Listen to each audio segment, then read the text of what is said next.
turim BMW, kuris stovi garaže, šio neturi, bet priedai tai yra M8 BMW, pakrovėklis, pultelis yra. Toliau dalykai kainuoja 10 eurų. Tas BMW'as yra su geru akumuliatorium, viskas yra 5 metų senumo, garantija 5 metai. Po 5 metų, man atrodo, reiktų taisyti tą mašiną. Ir kaina iki 300 eurų, vyksta aukcionas, yra mašina yra, važiuojam kokį 5 km per valandą.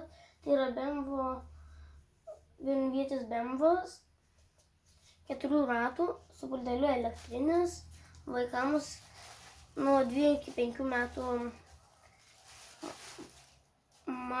mažiukams vaikučiams. Tai jeigu jie dar nemoka vairuoti, tai yra pultelis.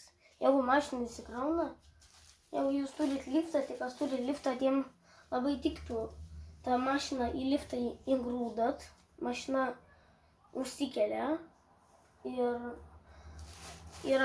jau jūsų namie.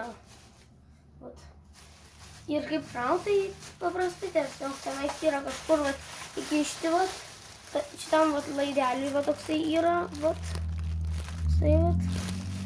va čia į rozetę šitą įkiši, tokį dalykėlį ir krauna tau mašiną, tai kol pasikrauna, čia apie kokią 1 parą kraunasi. Ir labai daug, bet kaina būtų iki 300 eurų. Tik tai iki 300 eurų, todėl kad aš turiu tik 200 PM, tai man reikia 600 dar nusipirkti, man reikia kaziuko mugėje, aš jau antrokas, kaziuko mugėje mokyklai pardavinėti popkornų, įrangą, visą daiktus. Tai mielai prašyčiau, vyksta aukcionas ir iki 300 eurų nupirkit, prašau, už 300 eurų šitą mūsų BMW.